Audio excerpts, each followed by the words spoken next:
My attitude is you want to pull the bandage off very quickly. It may hurt, but it only hurt for a second, rather than try and take the bandage off a little at a time, at which point the agony is extended.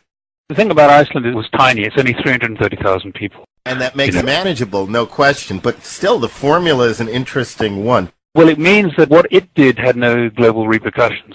If America did what Iceland had done, it would bring down the whole global economy. That's because America is so tied into everything that anything it does pulls strings that affect so many others. Ireland's banking system has $1.3 trillion of assets and liabilities. So even Ireland, which is 5.5 million people, with a very big outsized banking system, tiny though it is actually big enough to cause some serious damage to the rest of the European banking system. That's the problem. If Ireland did what Iceland did, it wouldn't be quite such a pure experiment because it would have all kinds of secondary effects which would be difficult to control. I'm not saying they couldn't be controlled, but it would be a problem.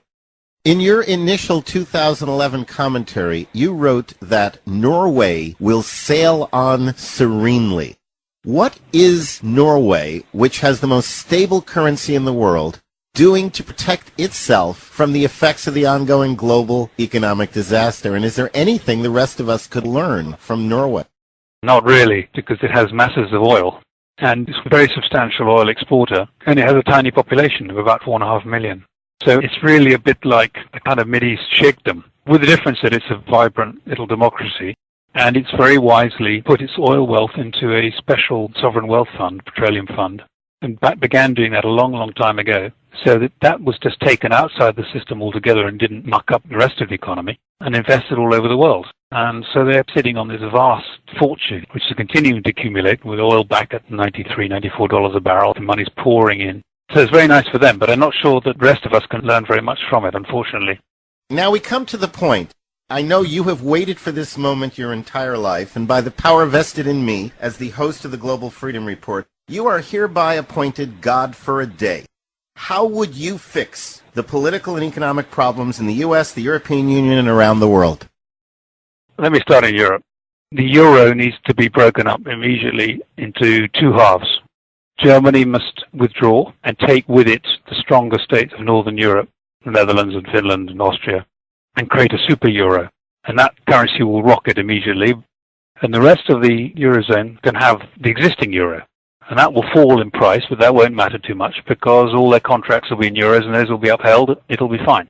It's the smoothest, neatest way to get out of this complete mess where you allow the South to get out of its trap and recover without a completely traumatic crisis. That's the first thing you do. You preserve the EU around it with two currencies working simultaneously. I think for the European Union itself to break up, probably not in the world's interest at this point. In the Far East, China has got to massively revalue the yuan and start bringing the global system back into some kind of balance so we don't have these vast accumulations of wealth in reserves in Asia, which are then being used, shuffled back to fund credit bubbles in the West, and creating this endless self-fueling crisis. And in America, I think you're going to exhaust the patience of the bond markets rather sooner than the country realizes. You're going to have to reform your whole entitlement structure dramatically.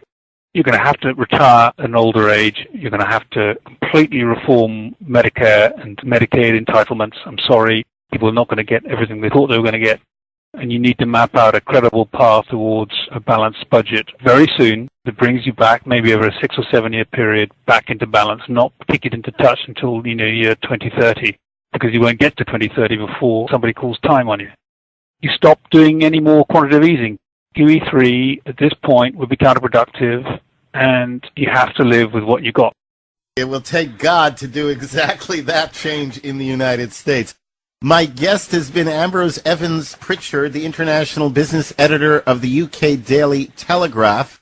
If you'd like to follow his columns, www.telegraph.co.uk. That's telegraph.co.uk. Ambrose Evans-Pritchard, it's been an absolute pleasure. It's been an honor, and we appreciate your sharing your expertise with us here on the Global Freedom Report. Thank you very much. Nice to be with you.